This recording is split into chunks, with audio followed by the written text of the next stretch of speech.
shadows in my bed. Faith it wavers like a fragile thread, but in the silence there's a voice unsaid. Rise up and rock. Saludos a todos, hoy voy a hablar de las ventajas de hacer iglesia en las casas. Me alegra tenerlos por acá para compartir juntos algo en lo que pensar. La iglesia necesita una reforma de su forma de ser y hacer iglesia. Y como te dije ya en podcasts anteriores, no estamos tratando de inventar un nuevo modelo de iglesia, sino más bien redescubrir los principios bíblicos históricos de la iglesia, interpretarlos en su contexto y ver los ajustes que tenemos que hacer nosotros en este tiempo para volver a la manera de Cristo y los apóstoles.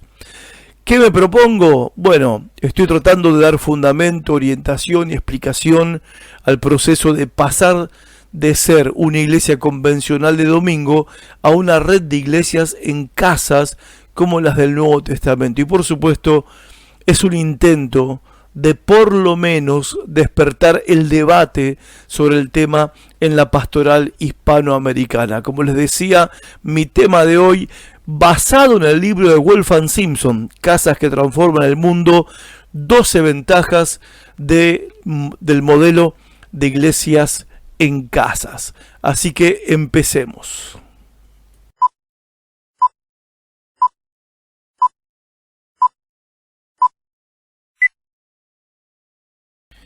Ventaja número 1. Según Wolfgang Simpson, es el discipulado multiplicador. ¿A qué se refiere él con discipulado multiplicador? Es que el estilo de relaciones, la forma de relaciones que se crean en la iglesia en las casas es muy diferente a lo que ocurre en una congregación tipo de domingo, ¿verdad? En una congregación de domingo, el nuevo creyente, su primera experiencia espiritual después de la conversión, de reconocer a Cristo como su Señor y su Salvador, es asistir a una reunión donde él va a ser un espectador de un servicio religioso. Con mucha suerte alguien se hará cargo de él, pero con muchísima suerte. Alguien se hará cargo de él para hacerle el seguimiento o la consolidación o el proceso de conservación de frutos o el ABC o todos los nombres que les hemos puesto, que en realidad es un programa que la iglesia crea para poder retener a los nuevos creyentes o a las nuevas visitas a las reuniones de domingo.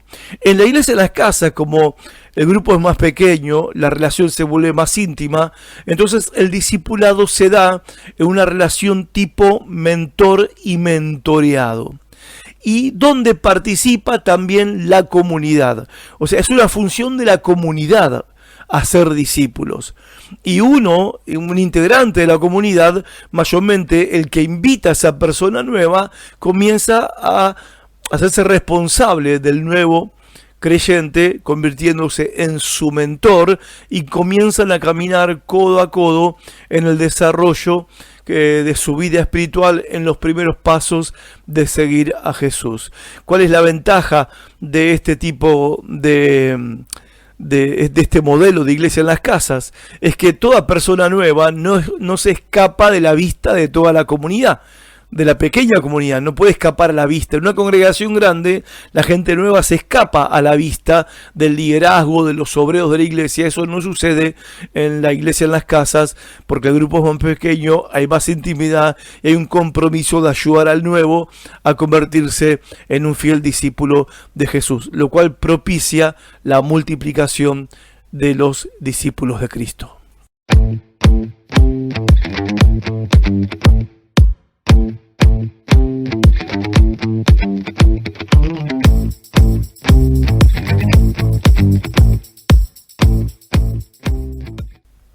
La ventaja número 2, la iglesia en las casas es una estructura o un modelo o una forma de ser iglesia a prueba de persecución. ¿Por qué? Porque es pequeña y porque es flexible. Lo opuesto a la iglesia tradicional, que es muy visible. Imagínate en un tiempo de persecución, todos los edificios que tengan una cruz en la puerta o que tengan un cartel con el nombre de Cristo o de la fe o de los nombres que le ponemos a nuestros templos evangélicos o católicos o los que sean, serían blanco primordial en toda persecución. Bueno, eso no ocurriría con un modelo de iglesia en las casas, lo cual explica no solo la supervivencia de la iglesia en China, de la iglesia en Irán, de la iglesia en Corea del Norte, en Afganistán, en todos los países donde hay fuerte persecución. No solo explica la supervivencia, como decía recién, sino también explica el crecimiento de la iglesia. ¿Por qué? Porque son iglesias en las casas, iglesias pequeñas, iglesias flexibles.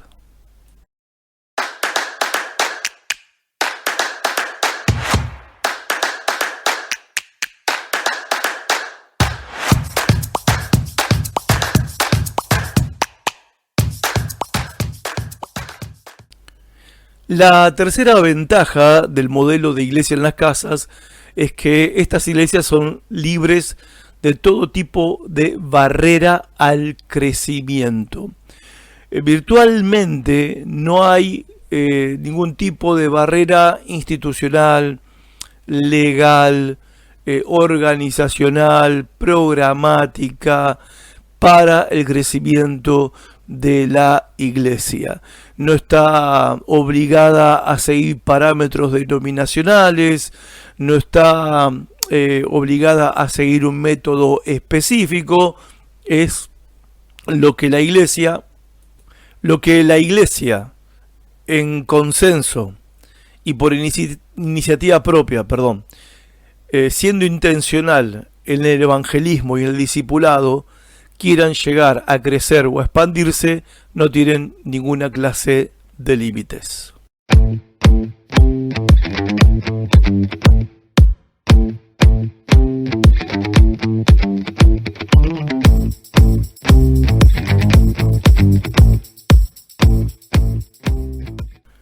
Ventaja número 4, involucra a muchas más personas en el ministerio de forma más eficiente.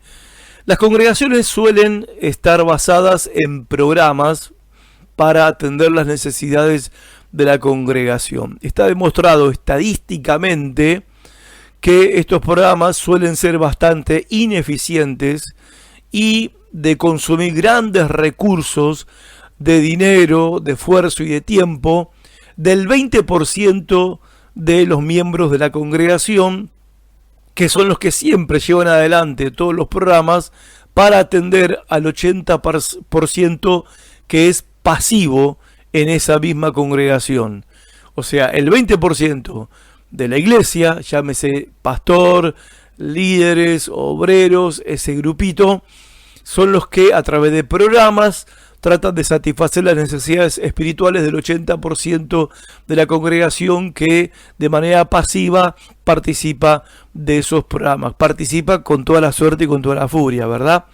Y esto obviamente hace que ese 20% de cristianos comprometidos, como lo llamamos los pastores, a los que siempre están a nuestro lado en todas las locuras que se nos ocurren, terminan cansados, exhaustos, abatidos y a veces también quejándose del poco compromiso y participación del 80% restante de la iglesia, que a veces mira para otro lado.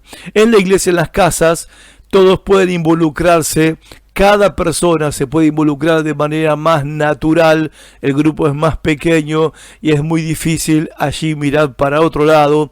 Y como los programas o actividades o iniciativas se llevan adelante por consenso de la iglesia en las casas, es muy difícil allí que haya un 80% de miembros de esa iglesia en casa con una actitud pasiva. Entonces la cuarta ventaja del modelo de iglesia en las casas es que involucra a las personas de manera más eficiente.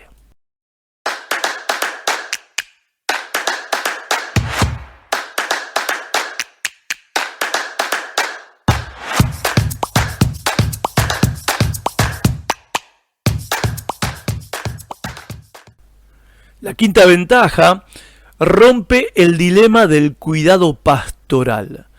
Uno de los fenómenos que ocurre con el crecimiento de la congregación por regla general, es que la calidad de cuidado pastoral decrece. Más crece la iglesia, menos cuidado pastoral reciben los miembros de esa congregación. ¿Por qué? Lógicamente, el pastor no puede atender a más ovejas de las que ya está atendiendo.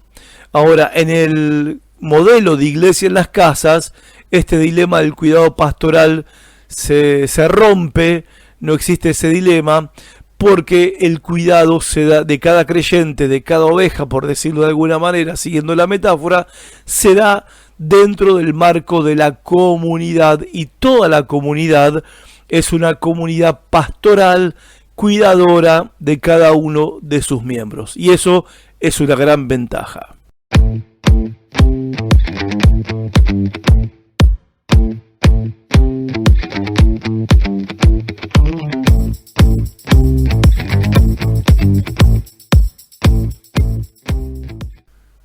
Ventaja número 6, provee un lugar para transformar vidas y rendir cuentas unos a otros. La iglesia en las casas es un lugar ideal para cambiar valores, transferir la vida espiritual y por consiguiente transformar los estilos de vida de los integrantes de esa pequeña comunidad.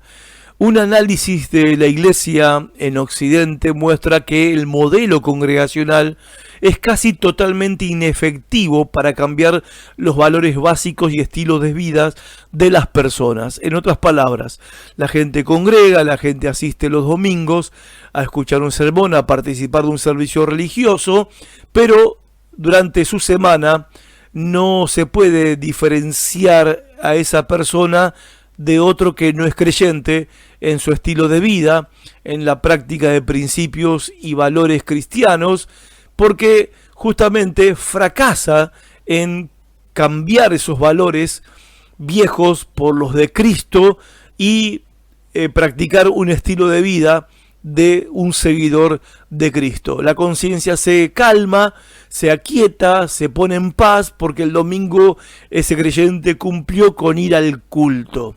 Pero en la semana se ve poco cambio, poca transformación. Bueno, muchos creyentes terminan con este estilo de vida que se parece mucho al de los inconversos que los están rodeando, entonces no se pueden distinguir en el trabajo, en la escuela, en la cola del banco, no los puedes distinguir al que es creyente del que no lo es, y así ese creyente está perdiendo su misión profética en el mundo de ser sal y luz en medio del mundo que le rodea. Ahora, las iglesias en las casas proveen un lugar para esa transformación radical de valores y de reordenación de la vida, ofreciendo una rendición de cuentas mutua y de manera natural, orgánica, en donde se ejerce una presión santa. ¿Escucharon esa frase? Presión santa de el resto de los hermanos de esa pequeña comunidad, para que ese creyente viva su vida de acuerdo a los principios de Cristo. Es una presión santa para bien y no para mal, por supuesto. Entonces uno, en ese entorno donde todos compartimos cada semana cómo nos fue, qué fue lo que nos pasó, podemos recibir consejería, podemos recibir enseñanza para poder corregir aquellas cosas en las que nos hemos equivocado durante nuestra semana, y así también escuchando a otros que también están luchando con cosas que cambiar en sus vidas, vamos asumiendo que ser un creyente, ser un cristiano o ser evangélico, digamos, para que se entienda más lo que quiero decir, implica un cambio en los valores y en el estilo de vida. Eso es un seguidor de Jesucristo.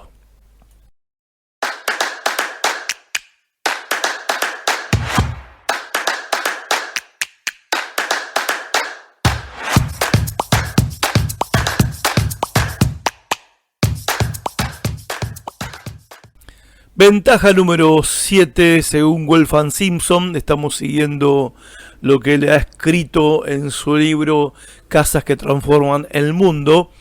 Las casas son un lugar más efectivo para los nuevos creyentes.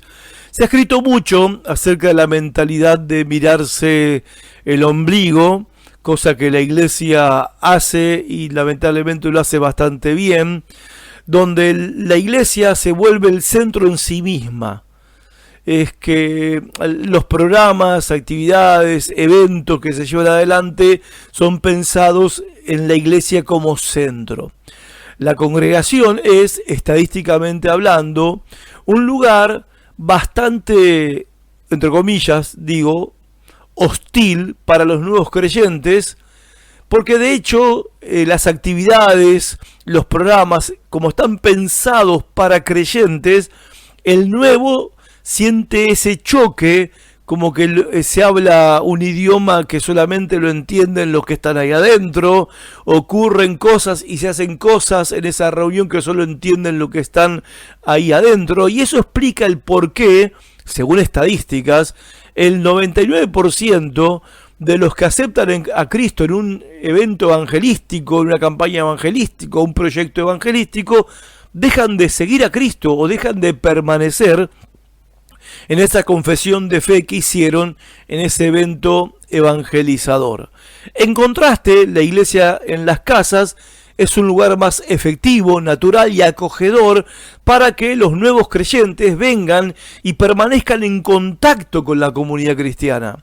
Porque esa pequeña comunidad le va a proveer padres y madres y hermanos espirituales y no profesores y líderes y obreros y encargados y diáconos y gente en rol de el que lo tiene que liderar o el que ahora le va a enseñar. O sea, hay como es como darle la vuelta, ¿sí?, a la situación del nuevo creyente. Es, en vez de meter a las personas en la iglesia, entonces la iglesia es como que se mete dentro del corazón de las personas. Porque la iglesia, que son los hermanos, esa pequeña comunidad, lo están cobijando y lo están comprendiendo de que él es nuevo y tiene que aprender, y que tiene todo para aprender por delante. ¿Se entiende el punto?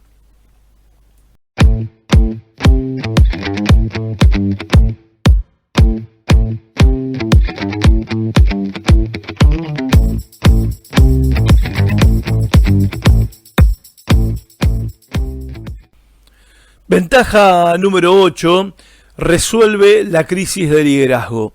Las iglesias en las casas están dirigidas, y para hacer un término que es bíblico, por ancianos, aunque creo yo que en el contexto latinoamericano, y sé que en la Argentina, de donde estoy hablando, es así, la palabra anciano tiene connotación directamente con la vejez. A nosotros nos gusta llamar a estos ancianos bíblicos que pastorean o lideran las iglesias en casas, a los hermanos de las iglesias en casas, nos gusta llamarlos líderes pastorales. Ahora, volviendo a la idea del anciano, que no se está refiriendo necesariamente a la cuestión de la edad, sino a la cuestión de que son creyentes que están más maduros que los otros creyentes, que los nuevos creyentes. No tienen que ser grandes habilidosos en la enseñanza de las escrituras, no tienen que ser grandes maestros de ceremonia, no tienen que ser doctos en los misterios de la hermenéutica y de la exégesis, aunque todas estas cosas obviamente son buenas y están en el camino de aprender todas estas cosas, pero sí pueden empezar muy bien a ser padres y madres espirituales de los nuevos creyentes. Entonces, en el grupo de iglesia en casa, este tipo de liderazgo emerge casi de manera natural, y es ahí con esos creyentes que emergen y que empiezan a mostrar esas capacidades de liderazgo, de querer ayudar al otro, de hacerse responsable del otro. Hay un pastor en germen, un líder pastoral en germen, sin ponernos a pensar en el modelo del pastor profesional de plataforma. Cuando me refiero a pastor, me estoy refiriendo al pastor tipo Nuevo Testamento, no al pastor tipo iglesia evangélica que conocemos nosotros hoy, que las luces de colores, el sonido, el micrófono, la pantalla atrás y los músicos que le hacen la melodía mientras él está predicando, haciendo llamado al altar. No me refiero a ese tipo de pastor, sino que bien puede este líder pastoral ser ese pastor que vemos en Hechos de los Apóstoles y a quienes Pablo también les daba consejo en sus cartas. El modelo de iglesia en casa resuelve la crisis del liderazgo.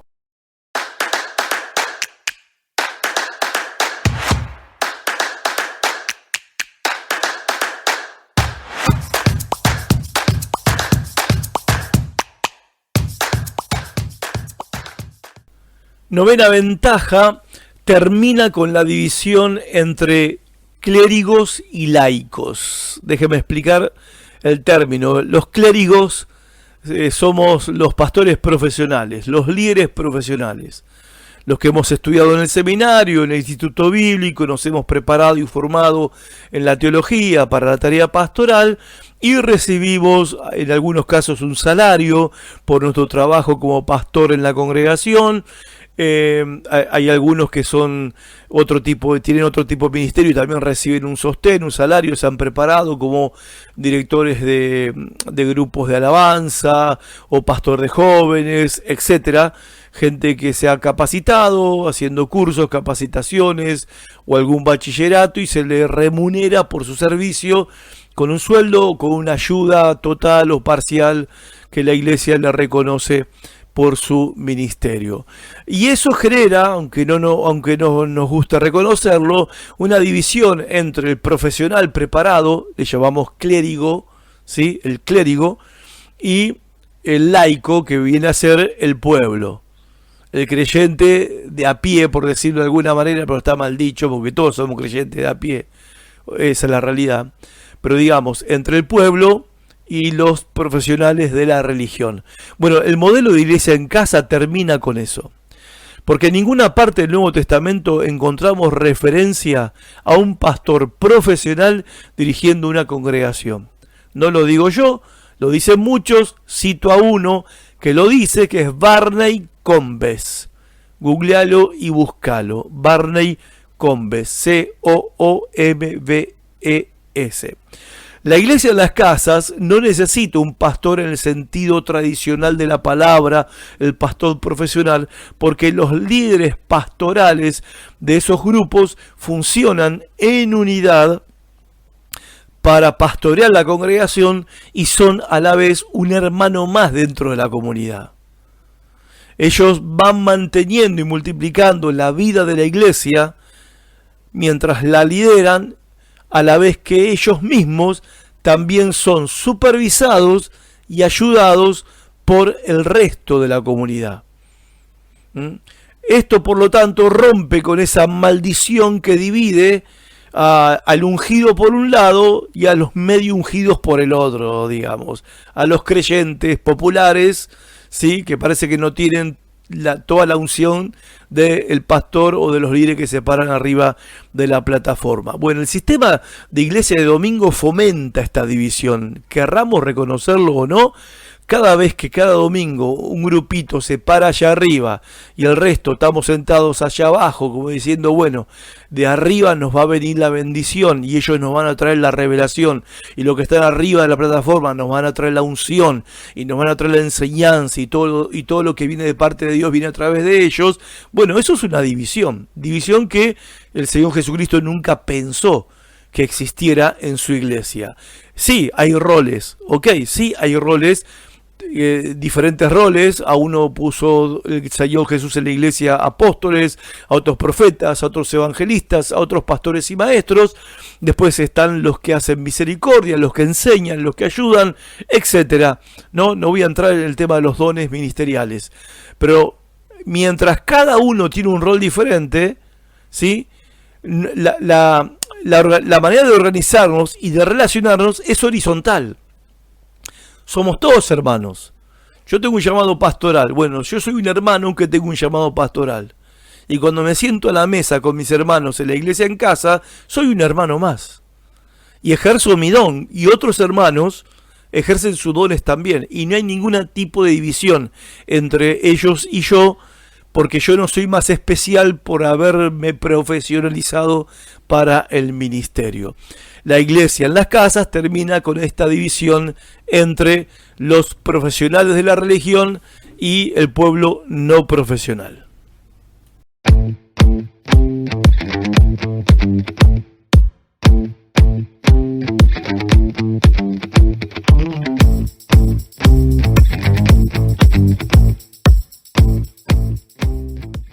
Ya nos vamos acercando al final. Ventaja número 10. El modelo de iglesia en las casas es irrefutablemente, innegablemente más bíblico. Yo no estoy ni voy a decir que lo que hacíamos antes, por lo menos nosotros, hasta el mes de abril de este año 2024, era algo que no era, que era todo mal, que estaba todo mal. No voy a decir eso. Ni que íbamos en contra de la Biblia. No voy a decir eso tampoco, porque no lo creo, obviamente que no lo creo así. Pero no puedo negar que el modelo de iglesia en las casas es más bíblico que el modelo de iglesia que se reúne los domingos en un templo. Nadie lo puede negar. Ningún teólogo, ningún erudito lo puede negar. Al contrario, los teólogos y eruditos e historiadores, si en verdad son honestos, lo deberían reconocer, y de hecho lo reconocen. El modelo de iglesia en las casas es más bíblico que el modelo convencional de iglesia de domingo. Y no ahora, reconociendo esto, no podemos darnos el lujo de ignorar que el modelo es una revelación bíblica, así como la doctrina cristiana y así como el evangelio.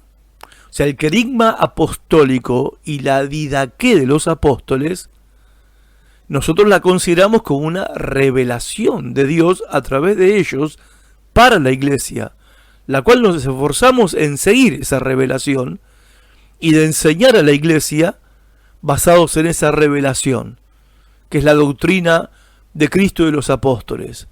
Ahora, la forma de hacer y ser iglesia también es revelada por el Señor Jesucristo a través del Espíritu Santo a los apóstoles en el Nuevo Testamento. Por eso la iglesia se organiza como se organiza en Hechos de los Apóstoles y lo que vemos en las cartas de Pablo. Y la iglesia, lamentablemente, por estos últimos 1700 años, se ha dado el lujo de ignorar la revelación bíblica. Y hemos decidido hacer la iglesia basados en nuestro propio plan y modelo de ser y hacer iglesia. Más parecido al sistema de la iglesia que comenzó con el emperador Constantino, allá por el 310, 15, 20 después de Cristo, la cual fue la cuna, ¿sí?, de lo que después se conoció como la iglesia católica. Modelo que la iglesia protestante o que el movimiento o la reforma protestante no modificó, sí tocó puntos muy claves con respecto a la doctrina y a la fe en la que debemos creer, pero dejó intacta la liturgia, el culto, la forma de ser y hacer iglesia. La Biblia no nos enseña en absoluto, en ningún lugar, que un rebaño santo se reúne en un día santo, a una hora santa, en un templo santo, para participar de una liturgia santa realizada por hombres y mujeres santos, vestidos con ropas santas, con un sueldo santo. Esa no es la iglesia que enseña el Nuevo Testamento. ¿Qué vemos en las cartas de Pablo, especialmente en Corintios, capítulo 14? Especialmente hay un versículo clave. Búsquenlo, no le voy a decir el versículo. Espero animar un poco la investigación del tema. Allí Pablo, por inspiración del Espíritu Santo, exhorta a la iglesia en Corintio que sigan el modelo de iglesia y de culto que él les había enseñado. Y Pablo exhorta en Efesios que tenemos que edificar según el diseño revelado por Cristo a través de los apóstoles y profetas del Nuevo Testamento.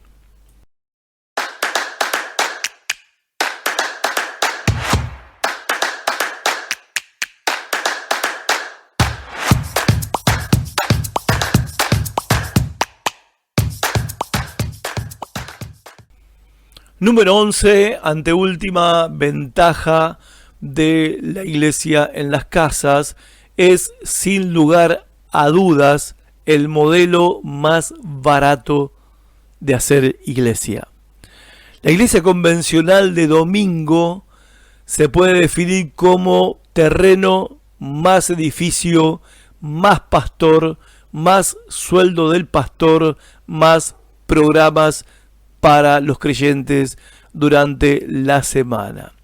Las iglesias convencionales de domingo cuestan una montaña de recursos económicos, una montaña de dinero. Enormes sumas de dinero se gastan para mantener nuestros templos, para mantener nuestros ministerios, instrumentos, luces, sillas, edificios, materiales, impuestos, alquileres, y nunca alcanza el dinero para poder mantener el edificio. Y encima de todo eso queremos plantar otras iglesias que son otros nuevos edificios, y son grandes millones y millones de pesos y de dólares invertidos en sostener la iglesia convencional de domingo. En una época, todo esto en una época y en un tiempo donde parece que pedir dinero para la obra de la iglesia no tiene fin, al mismo tiempo que nuestro pueblo se va hundiendo en la pobreza y en la necesidad. ¿Qué sentido tiene gastar tantas cantidades de dinero en hermosear salones y embellecer edificios para 2 horas el domingo, reunirnos para hacer un servicio y que después durante la semana se abra el lugar, la puerta para 2 o 3 reuniones donde un pequeño puñadito de creyentes que el domingo vinieron, pero que después en la semana son poquitos los que asisten a las actividades, y todo ese elefante blanco allí solamente para actividades que aprovechan muy pocos? Y aun cuando sean aprovechadas por cientos o por miles, ¿qué sentido tiene todo este tipo de inversión económica que cuando una familia en la congregación padece necesidad o se queda sin trabajo, tenemos que estar pidiendo ofrendas especiales para poder ayudar a esos hermanos, porque la mayoría de los ingresos de diezmos y ofrendas se va en gastos de mantenimiento y en sueldos para los que hacemos el ministerio? ¿Dónde va a quedar el margen para enviar dinero a los misioneros o para sostener a algún misionero enviado por la iglesia? ¿Dónde queda margen para poder ayudar a los pobres, a las viudas, a los huérfanos, como nos manda el Señor Jesús en los evangelios y los apóstoles en sus cartas? ¿Cómo nos hacemos cargo de las viudas entre nosotros? ¿Cómo nos hacemos cargo de los huérfanos entre nosotros, los pobres, de los que quedan sin trabajo entre nosotros, si todos los recursos que entran se van por el caño del mantenimiento y de los sueldos? Yo creo que en este punto la iglesia tiene que hacerse un gran examen de conciencia. Que, a ver, Dios tiene poder para suplir nuestras necesidades, de hecho siempre lo ha hecho. El punto no es que Dios no puede suplirnos para pagar todas las cosas y que sobre aún también para una ofrenda misionera. El punto es qué hacemos con lo que Dios provee. El punto es si es ético que gastemos en ladrillos, en pintura, en guitarras eléctricas y en luces psicodélicas y en grandes pantallas LED, mientras hay hermanos que pasan necesidad, o el barrio, familias en el barrio donde está el mismo templo, la misma congregación, están padeciendo necesidad, mientras las luces de colores se van aumentando en nuestros edificios y salones. Ese es el punto, me parece a mí, que si valoramos o apreciamos o entendemos que hay una ética cristiana que tenemos que llevar adelante, eso debería aplicar al uso que hacemos de los recursos económicos que ingresan por medio de diezmos y ofrendas especiales, o como le llamemos en nuestros ministerios, a los recursos económicos. Esto es para evaluarlo y examinarnos a nosotros mismos, porque no nos tiene que caber duda que vamos a dar cuenta al Señor de cada centavo que ingresó en las arcas de nuestros ministerios.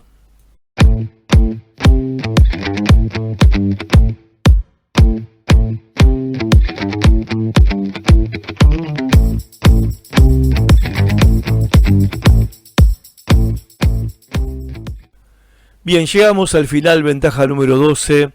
La ventaja número 12 del modelo de iglesias en casas es que resucita a la iglesia de la ciudad.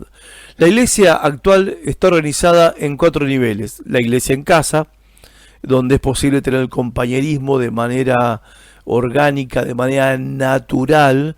La iglesia convencional de domingo, que es la iglesia denominacional tradicional, o la iglesia independiente, como es muy común ahora. También está la iglesia de la ciudad o de la región, y la iglesia denominacional, que es el grupo de iglesias que pertenecen a una denominación o una organización, o como le dicen ahora, a la cobertura de algún ministro autopercibido apóstol. Bueno, la iglesia tradicional está enfocada, ¿sí?, en el modelo de la iglesia convencional de domingo y en el modelo de la iglesia denominacional. Cuando vemos la iglesia en el Nuevo Testamento, bueno, la iglesia del Nuevo Testamento fue diseñada, por lo que se ve cómo funcionaba, ¿sí?, para ser una iglesia en las casas, dispersa en toda la ciudad e impactando a toda la ciudad. Una iglesia que se movía dentro de la ciudad, ¿sí?, no dirigida por su denominación o una organización por encima de esas iglesias, ¿sí?, sino movida por lo que esa pequeña comunidad percibía que era la necesidad misionera en su barrio o en los barrios a su alrededor. Imaginen por un momento lo que pasaría en nuestras ciudades si cerráramos nuestros templos. Yo sé que esto no va a suceder, pero suelo imaginarlo y me hace bien hacerlo. Si cerramos, viste, siempre, por lo menos en mi ciudad, en Concordia, está como es esa frase que repetimos y repetimos: tenemos que ganar la ciudad, tenemos que impactar la ciudad, aunque no definimos qué significaría impactar la ciudad, o qué significaría, cómo sabemos nosotros que hemos impactado, que hemos ganado la ciudad. Tampoco lo hemos definido todavía. Ahora, imaginemos por un momento que cerramos los templos y hemos preparado y capacitado a los creyentes de nuestras congregaciones y a nuestro liderazgo para desarrollar la vida cristiana y la vida de iglesia en casas de familia dispersas en todos los barrios de la ciudad. Si nosotros cerráramos el templo y reconociéramos que esos grupos reunidos en las casas, en sus barrios, cada uno de sus grupos son iglesia, entonces ya estaríamos en condiciones de impactar toda la ciudad, porque ya estamos en toda la ciudad. Nada más que ahora los creyentes salen de sus casas para dirigirse a un lugar que los convoca, la iglesia centralizada, donde se reúnen en un lugar, creyendo que lo que hace ahí impacta a la ciudad. Bueno, no está sucediendo. No estaría ocurriendo eso que nosotros imaginamos, que por reunirnos todos los domingos durante los 365 días del año, vamos a cambiar la realidad espiritual, social, económica y política de nuestra ciudad. No estaría ocurriendo, no ha ocurrido y lamentablemente creo que no va a ocurrir.